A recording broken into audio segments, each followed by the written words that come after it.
Olá, eu sou a Manuela, eu sou médica psiquiatra, especializada em psiquiatria da infância e da adolescência.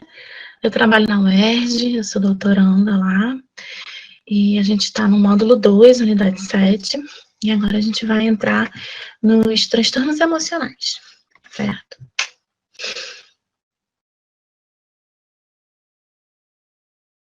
Então, um pouquinho do conteúdo dessa aula de hoje, né?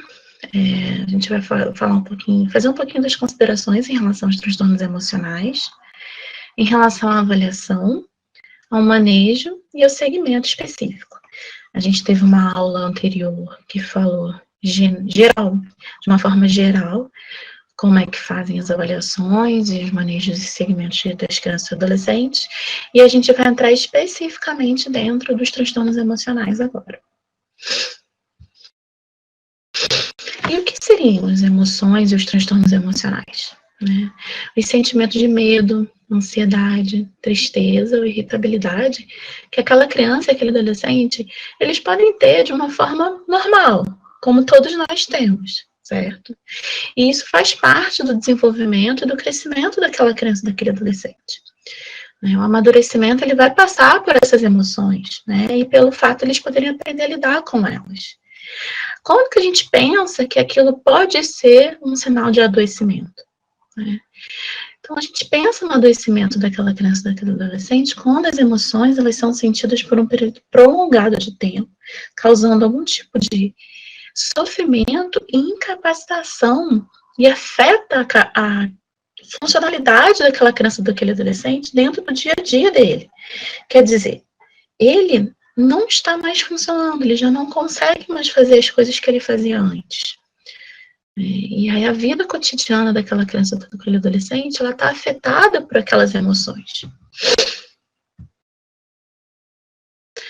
Então, as principais características que a gente vai encontrar nos transtornos emocionais são emoções prolongadas e intensas, então elas são sentidas por um período muito longo de tempo, elas são incapacitantes, elas afetam o dia a dia daquela criança, e aí é importante a gente poder pensar qual é o contexto daquela criança, aonde que ela está inserida, né? É diferente do adulto. Então, a disfuncionalidade do adulto, ela vai ser para algumas áreas da vida, e da criança vai ser para outras. Então, é importante a gente poder entender onde que ela está inserida, por exemplo, na escola, com os amigos, com a família, e o quanto que ela está disfuncional em relação a todos esses ambientes. Em relação a um sentimento muito intenso de aflição, de angústia, de medo, de tristeza, de ansiedade e muitas vezes de irritabilidade. É muito comum a gente ver crianças e adolescentes irritadas, né? Que brigam o tempo todo, que perdem a paciência, né? Que arranjam confusão na escola. E é uma alteração de comportamento que vem de uma forma, muitas vezes, insidiosa, devagar, e que a família vai percebendo ao longo do tempo que ela está diferente. E por que eu estou colocando isso? Porque nos adultos a gente tem aquela sensação da melancolia, da tristeza, do choro, e muitas vezes não é assim que os quadros emocionais se apresentam na infância e na adolescência. Muitas vezes a gente vê quadros reativos. Então, aquele adolescente que fica muito reativo, que briga, que fica cansado, que fica de saco cheio, que responde. Então, é só para a gente poder entender que existe uma diferença, tá? E em relação a medos e ansiedades, né? Elas também podem mudar, dependendo da fase em que aquela criança, aquele adolescente se encontra. Então, por exemplo, bebês e crianças de colo, né, até 2 anos de idade, normalmente eles demonstram medo de desconhecidos, né, de dificuldade e medo de se separar dos cuidadores, choram quando isso acontece. E isso é absolutamente normal. Crianças pequenas de 2 a 5 anos têm alguns medos específicos, como de tempestade, de fogo, de escuro, de animais. Né?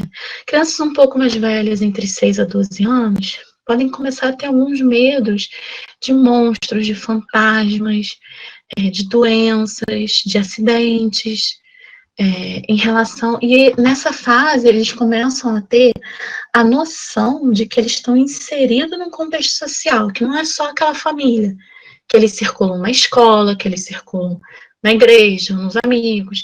Então, eles começam a ter alguma ansiedade em relação ao desempenho na frente de outras crianças e de outras pessoas.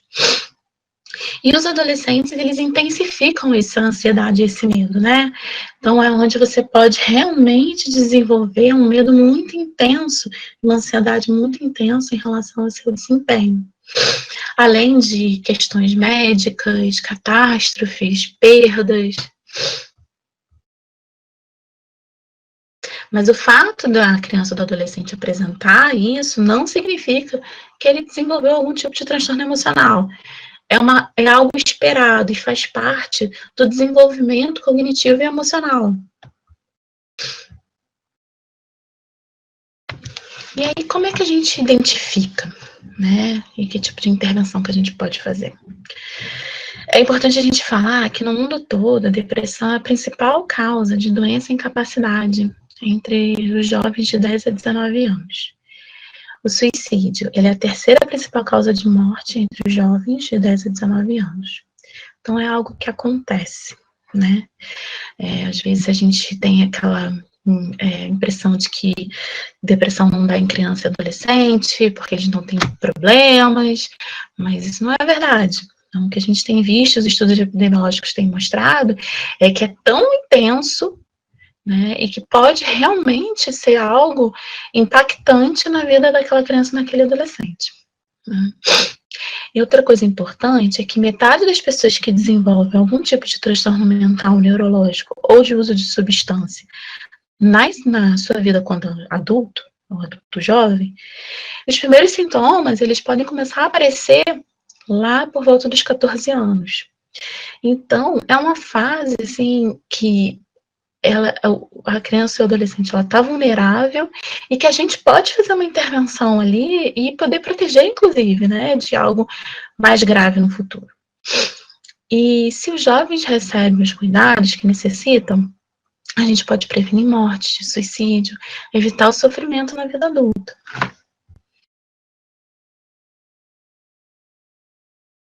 Então, quais são as principais características da depressão na adolescência? Sentir-se triste, irritado, desanimado, perder o interesse ou prazer nas atividades. Você pode ter algumas alterações de sono, alterações de apetite. Então, ele pode dormir muito ou dormir muito pouco, comer muito ou comer muito pouco. Sentimento de culpa, de inutilidade, né, uma perda de energia, uma dificuldade de concentração, desesperança, pensamentos suicidas e atos suicidas, né? Automutilação, começa muito na adolescência. E esses sintomas, eles devem estar presentes na maior parte do dia por pelo menos 2 semanas, né? E isso é bem característico, essa questão do tempo das 2 semanas, né? Igual ao que a gente acha nos adultos. Então, como que a gente pode fazer essa avaliação dos transtornos emocionais? Primeiro, a criança ou adolescente está passando por sofrimento prolongado e incapacitante, que envolve tristeza, medo, ansiedade e irritabilidade. Então, isso é algo que a gente precisa se questionar e questionar aquela criança, aquele adolescente e aquele cuidador. Esses sintomas, eles afetam de forma severa a capacidade funcional, né? Como que está o dia a dia daquela criança? Então, por isso que é tão importante o que a gente falou na outra aula, em relação às avaliações gerais.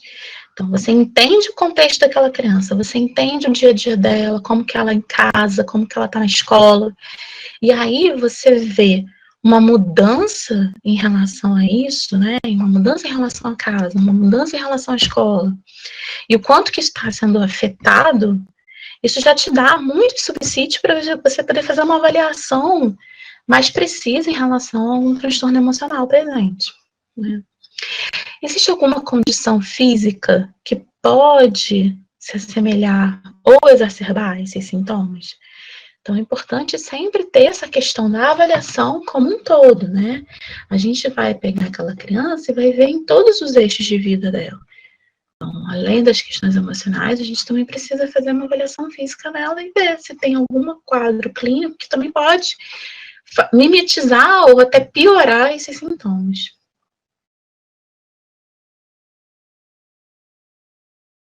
Então, algumas perguntas que a gente pode fazer para os adolescentes e para os cuidadores em relação às emoções, né? Eles costumam se sentir mais irritados, mais tristes, chateados ou deprimidos? Perderam o interesse nas atividades que costumavam fazer? Têm tido muitas preocupações ou parecem muito preocupados? Têm tido muito medo ou têm se assustado com muita facilidade? Falam de dores, dor de cabeça, dor de estômago, enjoo, de uma forma muito frequente? Estão mais chorosos ou mais abatidos? Têm evitado algumas situações?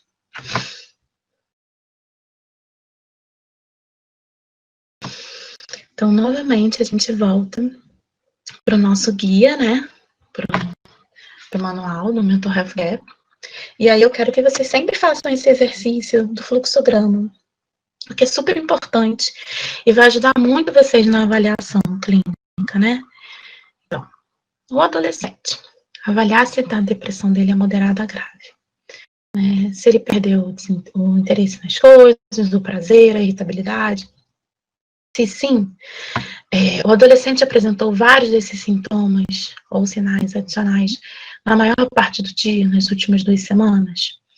Em relação à concentração, indecisão, agitação, inquietação, perturbação do sono, do apetite, né, alteração em relação a crenças, culpa excessiva, né, a dificuldade no funcionamento diário daquele adolescente, a gente pensar dentro dos contextos familiar, social, educacional, ocupacional, qualquer outra área.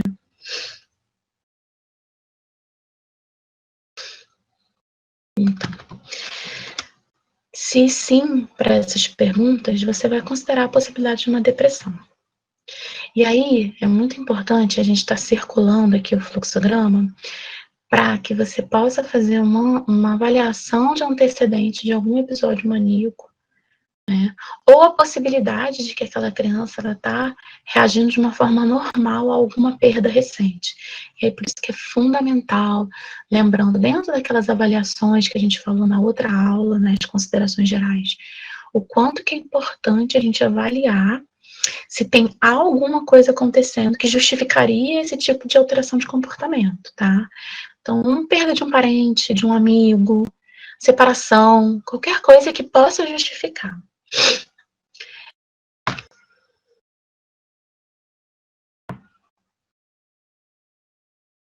E novamente a gente vai pensar na mãozinha para fazer a abordagem e manejo, né? Então, pensar na psicoeducação da criança e do adolescente e do familiar cuidador, orientação de promoção de bem-estar, né, para melhorar o comportamento, o suporte ao cuidador, fundamental. Esse cuidador ele precisa estar se sentindo apoiado para ele poder ajudar. O manejo dos fatores estressores que podem estar acontecendo, né? E os recursos na comunidade que a gente vai precisar avaliar especificamente para esse caso do transtorno emocional. Então, algumas intervenções psicossociais que a gente pode pensar para essa criança, para esse adolescente, né? Na outra aula, né, que a gente falou das considerações gerais, a gente fala numa tabelinha, né, que mostra em relação às intervenções, enfim, e aqui a gente está colocando mais em detalhes, só para fixar bem a ideia, né? Então, a gente tem algumas intervenções psicológicas que podem ser feitas, né, para essa criança e esse adolescente, como as terapias cognitivas comportamentais, as terapias interpessoais. A gente pode trabalhar as habilidades do cuidador para que ele possa estar cuidando e abordando essa criança e adolescente de uma forma mais proativa, mais cuidadosa, e que com isso a gente possa promover a saúde deles, né?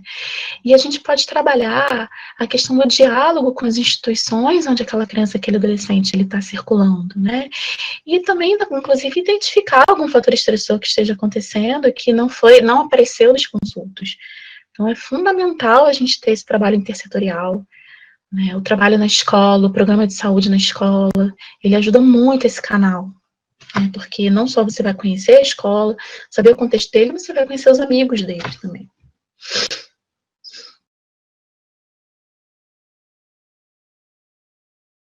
E falando um pouquinho em relação às intervenções farmacológicas de uma forma um pouco mais detalhada, né? A gente está autorizada a utilizar alguns tipos de antidepressivos no adolescente que apresentam um quadro depressivo de moderado a grave, tá? Então é importante, os quadros leves, eles não respondem ao uso da medicação. Então, assim, não tem tanta diferença você usar. Mas nos quadros moderados a graves, é importante a gente poder pensar nesse recurso, né? Então, o que a gente tem possível na primária são os inibidores seletivos da recaptação de serotonina, que seria a fluoxetina, né, que ele é seguro para ser usado em adolescente. Então, essa intervenção, a gente estimula que ela seja feita junto com o apoio matricial. Então, é importante você ter esse apoio de especialista para que você possa ajudar aquele adolescente a estar manejando o uso da medicação. Sempre pensar o risco e benefício, né? Isso em qualquer prescrição que a gente vai fazer. Quais são os efeitos colaterais que a gente pode encontrar, né, no uso dessa medicação? E, em contrapartida das melhorias que a gente pode ter. Né? A fluoxetina é uma medicação bem segura, né, bem conhecida. Né? Os efeitos colaterais mais comuns, eles acontecem nas primeiras semanas de uso e costumam passar com o tempo, que seria náusea, um pouco de dor de cabeça, um pouco de ansiedade. E aí tudo isso a gente precisa explicar para os cuidadores e para o adolescente que está tomando. Né, que aí entra a psicoeducação em relação à medicação, que isso pode acontecer nos primeiros dias, que a medicação ela dura de 20 a 30 dias para começar a fazer efeito, então não adianta tomar uma semana e parar de tomar, que o uso da medicação é prolongado, que a gente vai precisar usar pelo menos 6 meses da medicação depois da melhora dos sintomas. Então, tudo isso precisa estar muito esclarecido para os pais e cuidadores e para o adolescente, para que ele não interrompa o tratamento, né? Porque é bem comum isso acontecer. Então, começou a melhorar, para. E aí você tem que voltar de novo, desde o início. Então, é fundamental que a gente possa explicar isso. E aí, essa psicoeducação, ela vai ser ao longo do tempo. Por isso que o acompanhamento de quem usa, né, medicação, ele precisa ser mais intenso, né? Então, no começo, a gente sugere uma vez por semana, à medida que o tempo for passando. Então, nas primeiras 3 semanas, você vê toda semana, depois você espaça de 2 em 2 semanas, depois você espaça para 1 mês, e aí você acompanha até poder fazer a retirada da medicação. E aí, a retirada da medicação é a partir de 6 meses, com remissão dos sintomas. Então, isso é muito importante já ser esclarecido em todas as consultas, para que você não crie uma expectativa de que você vai tirar remédio rápido, né? E aí, esse manejo, esse segmento, eles sendo feitos de forma regular na primária, com o apoio matricial, eles podem ajudar muitos adolescentes a melhorar. Então, assim, são ferramentas que a gente pode usar no dia a dia. E aqui a gente encerra essa aula de transtornos emocionais, tá? Obrigada.